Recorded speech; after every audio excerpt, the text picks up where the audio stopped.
antes de juzgar, busca la verdad antes de lastimar, ponte en su lugar.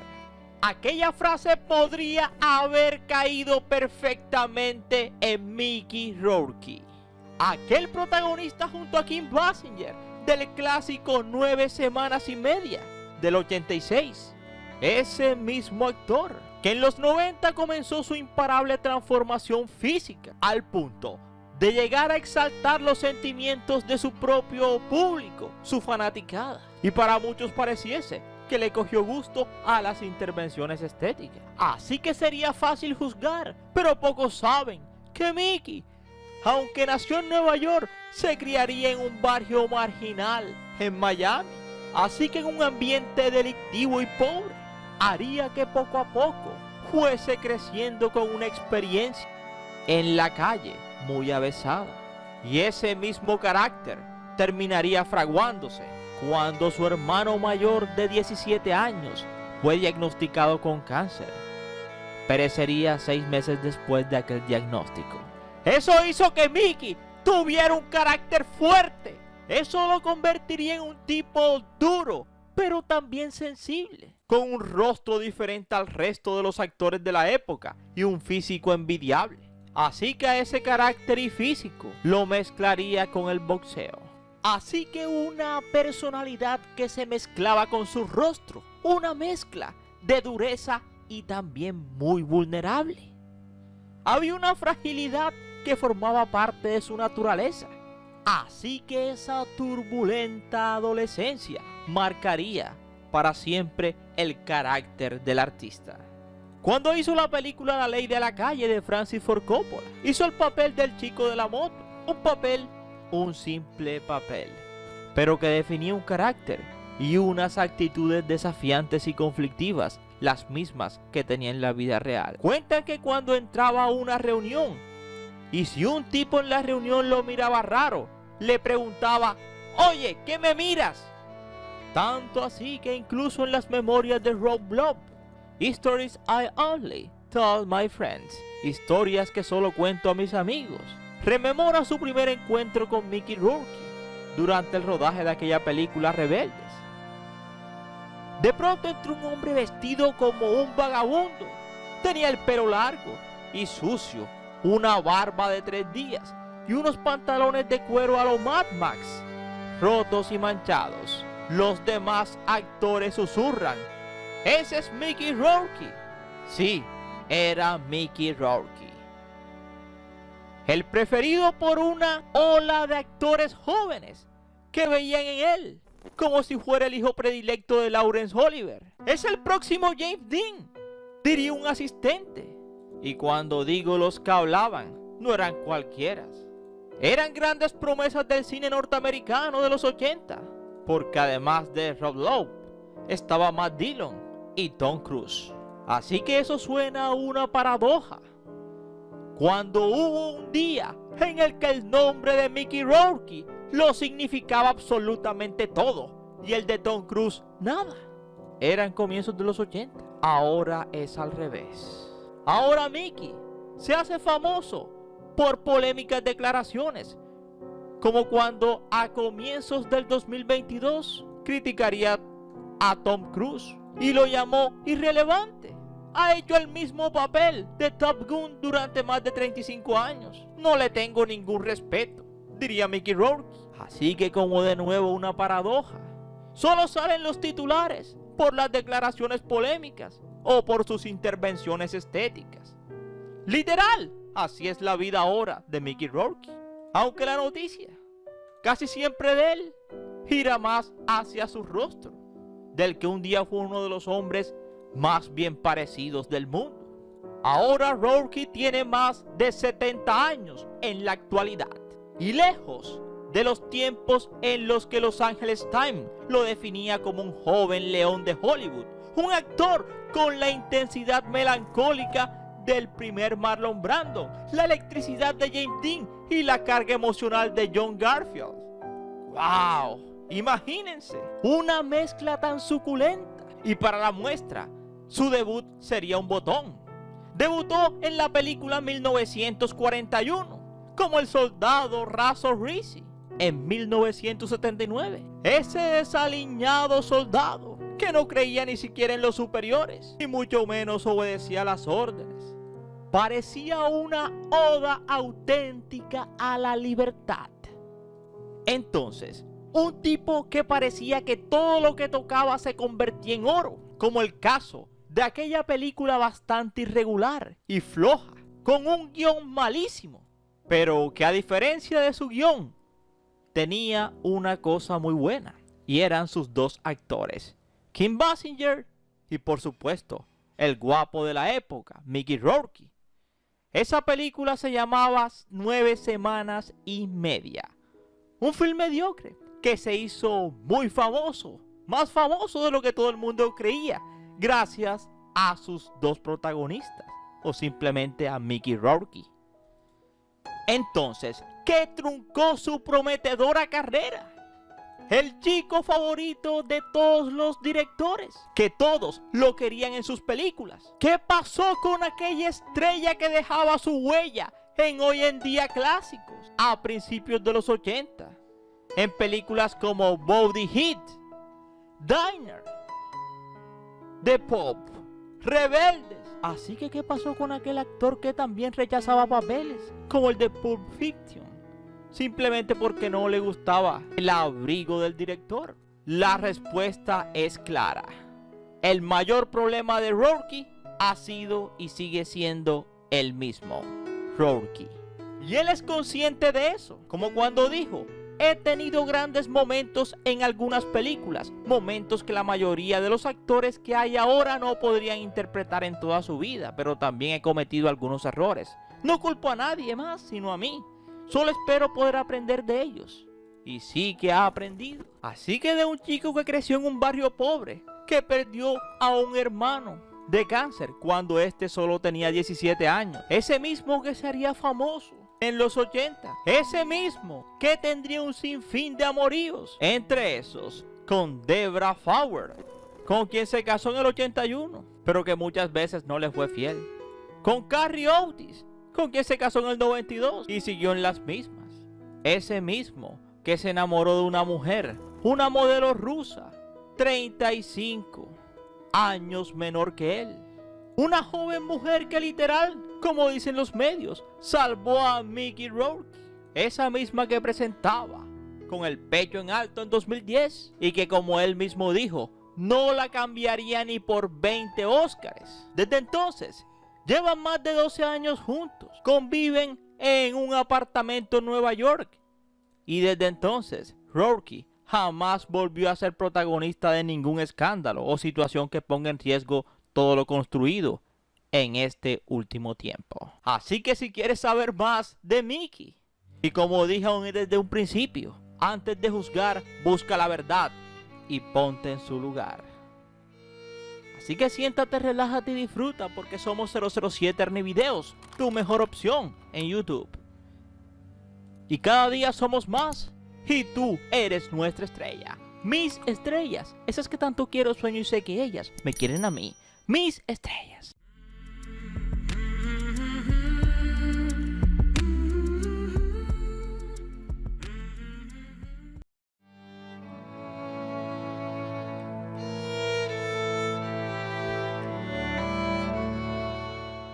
Cuando Philip Andrew Michael Rourke Jr. nacía en Nueva York, cuentan que aquel día era muy frío. Era un 16 de septiembre de 1952, hijo de Annette y del viejo Philip, un viejo oficioculturista amateur que fracasó siempre que lo intentó en aquel oficio. También fracasó a nivel familiar porque un día se cansó y abandonó a la familia, incluyendo a Mickey. Tenía 6 años de edad cuando su padre los abandonó. Se largó, se fue y jamás lo volvió a ver. Su madre caía en los brazos de un oficial de policía de Miami Beach, un tipo que tenía 5 hijos más y que se unirían para un total de 8. Se criaría en uno de los peores vecindarios, donde a veces el pequeño Philip encontraba la calle más divertida junto a su hermano, y encontraba también hasta queridos aquellos personajes turbios de la noche. El nombre de aquel barrio sería Liberty City, un lugar donde había que aprender a sobrevivir y no tanto a vivir. Pero si la vida dentro de las calles de Liberty City era dura, la vida dentro de la casa familiar era mucho peor. Su infancia era literalmente un desastre.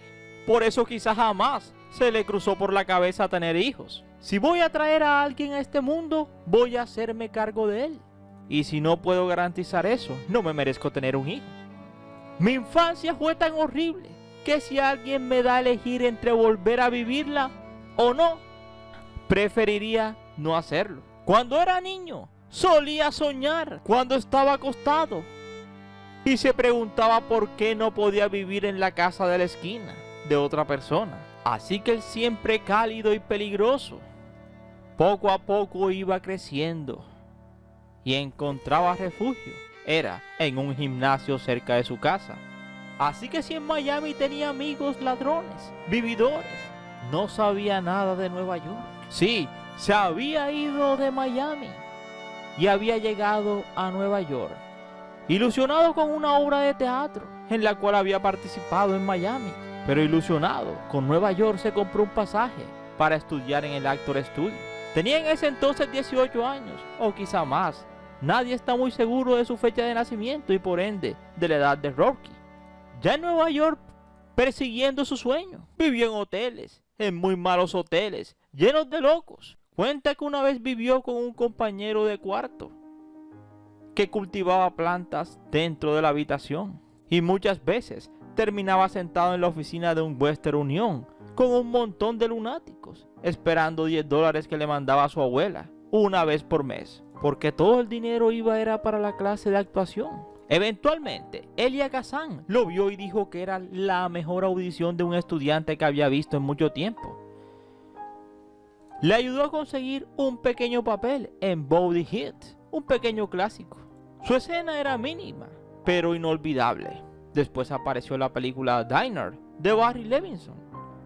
En el 79 también estuvo en 41, o simplemente 1941. En el 83 actuaría en la famosa película hoy clásico La Ley de la Calle. Era el chico de la moto. Una hermosa película, pero sería un fracaso en la taquilla. Aquel personaje en La Ley de la Calle era un personaje poético y fantasmal, daltónico y medio sordo. Pero Rourke era un rebelde, buen mozo y talentoso, al que no hacía falta inventarle un aura de rebeldía y peligrosidad, porque venía con ella de serie. Aquel tiene aquel escenario de rebeldes. Ford Coppola le había ofrecido un papel a Mickey y él lo había rechazado. Aquel papel lo terminaría interpretando Patrick Swayze. Así que esa sería otra característica rebelde, ya que un actor lo forjan tanto los papeles que acepta como los que rechaza, y la lista de éxitos a los que Rourke dijo no es más deslumbrante que la de los que acabó interpretando. Recibió una llamada de Dustin Hoffman para coprotagonizar Rain Man, que se llevó 4 Oscars en el 88, incluido el de Mejor Película. También rechazó papeles en Los Inmortales, Platón, Los Intocables de Elliot Ness o Pulp Fiction. Mickey nunca se aprendía las líneas. Lo suyo es un 95% de improvisación. Se cuenta que el director de 9 semanas y media declaró que Rourke no se lo puso fácil durante el rodaje. Le resultaba complicado hasta conseguir que llegase al plato. Salía mucho en la noche, esa etapa de su vida, y le costaba conciliar el sueño. Incluso tuvo que poner un guardaespaldas para que no saliera por la noche. Así que en un principio 9 semanas y media iba a ser dirigida por Bob Rafelson, pero acabaría en manos no de Jacqueline Bisset, la coprotagonista, sino en manos de Kim Basinger, ni de Sam Shepard, sino de Mickey Rourke. Sin embargo, el rebelde Rourke, quien se había tomado muy al pie de la letra su vida personal, hizo todo lo posible por boicotear la producción. Se obsesionó con Billy Idol y sus pelos parados. Se empeñaba en despeinarse cada día el pulcro look de yuppie neoyorquino que el departamento de maquillaje se afanaba tanto en reconstruirle, y su ya legendaria falta de higiene hacia el resto. Así que aquella película, 9 semanas y media del 86, una película con un guión muy mediocre, bajo presupuesto, y que el diario Wall Street Journal lo llamó un largo anuncio de Calvin Klein. Sería un fracaso en Estados Unidos, pero un éxito en Europa. Tanto que en Francia se mantendría 2 años en cartel, a pesar del desprecio de la crítica. La banda sonora vendió millones de discos y sobre todo convertía a sus protagonistas, Mickey Rourke y Kim Basinger, en 2 productos de exportación. Una senda muy productiva que Rourke siguió recorriendo con la película El corazón del ángel de 1987, un oscuro tráiler sobrenatural en el que mantuvo un hipnótico duelo con Robert De Niro. El director Alan Parker fue otro de los damnificados por el carácter infernal de Rourke. Diría, nunca se sabe lo que va a hacer. En el 90 protagonizaba Orquídea Salvaje, otro tráiler, que con su guión pretendió fallidamente emular el éxito de 9 semanas y media. Una película tan mala que nadie comentó de ella, pero al menos le sirvió a Mickey Rourke para conocer a su segunda esposa, Carrie Otis. Su carrera inmediatamente empezó a despeñarse y las variaciones en su rostro eran más noticia que sus películas. Así que a mediados de los años 90, su carrera ya se sumía en la decadencia. Solo aceptaba papeles por dinero. Participó en la bochornosa segunda parte de 9 semanas y media en el 97. Sin embargo, a veces en el mundo de Hollywood y el cine, lo importante es un buen papel antes que el pago.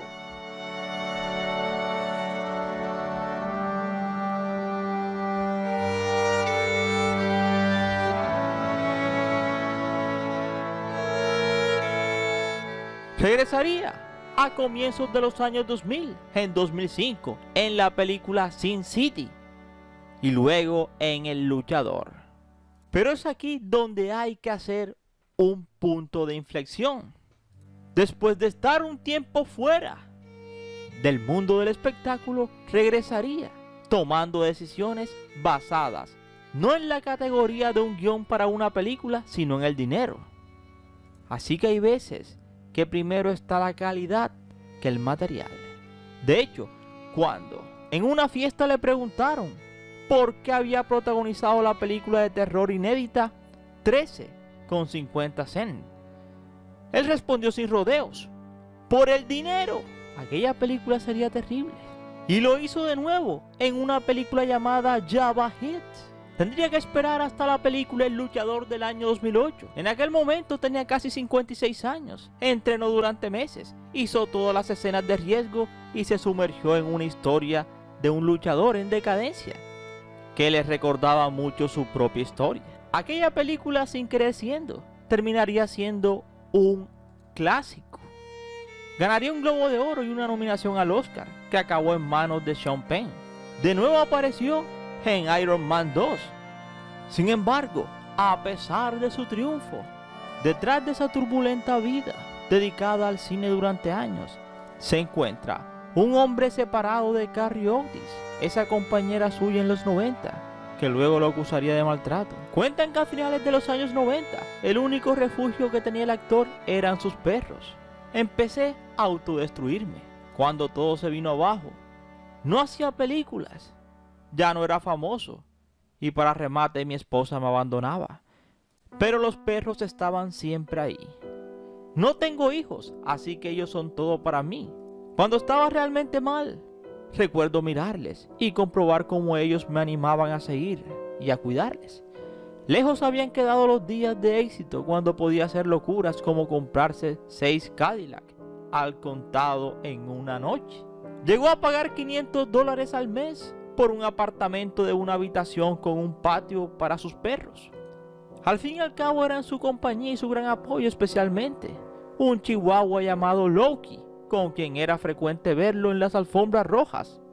Pero como pasear perros no es una profesión muy lucrativa, Rourke ha seguido dedicándose al cine y es un auténtico estajanovista. Así que hoy, a sus más de 70 años, tiene 10 películas pendientes para estreno, entre ellas The Palace, Y ojalá esas sean, o al menos una, su redención de ese mundo en el que algún día lo llamaron uno de los hombres de mejor parecer en Hollywood. Así que quizá el hijo pródigo haya regresado, pero hubo una mujer que lo ayudó en su decadencia, y eso no puede ser olvidado. Un regalo del cielo, como el mismísimo Mickey lo dice. Su primera mujer había sido Debra Fowler en el 81. Fue también su primer matrimonio. Aquel romance lamentablemente duraría 8 años y terminó con fuertes declaraciones. Fowler acusó a Mickey de ambicioso e inseguro. Al poco tiempo conocería a Carrie Otis, con quien vivió su relación más polémica y turbulenta, que terminaría en un divorcio en el 98. Desde entonces, Mickey se dedicó a vivir una vida llena de excesos y desenfreno. Tuvo extensas listas de figuras con las que se le relacionó transitoriamente. No podríamos decir que fue el comienzo de su decadencia, o que su vida personal acaparó las primeras planas de las revistas.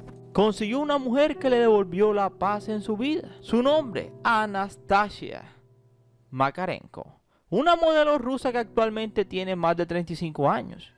O sea, casi la mitad de la vida de Rourke. Fue la pieza fundamental para que Mickey vuelva a ser uno de los actores de cine más importantes de todos los tiempos. Ella lo ha ayudado, lo ha acompañado, ha estado en el proceso más difícil de su vida y lo ha controlado y calmado.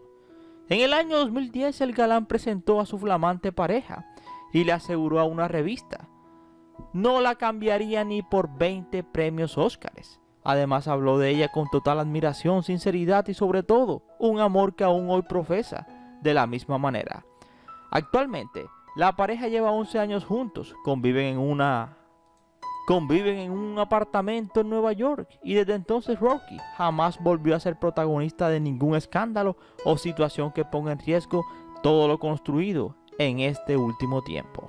Así que Mickey Rourke es una estrella muy valiosa para tener en la constelación de Hollywood, pero necesita darse cuenta de que la Tierra no gira a su alrededor. Todo el mundo está apoyando a Rourke.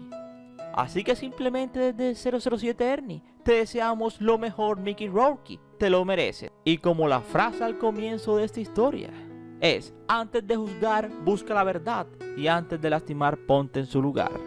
Ahora espero que entiendas un poco, o al menos seas consciente de todo lo difícil que le ha tocado vivir a Mickey Rourke.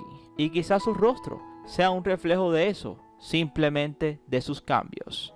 Y esperamos que te haya gustado este interesante video, único como siempre, en 007 Ernie Videos, trayéndote lo que nadie te trae. Una vez más, gracias por preferirnos, y recuerda que cada día somos más y que tú eres nuestra estrella, mis estrellas, esas que tanto quiero, sueño y sé que ellas me quieren a mí, mis estrellas.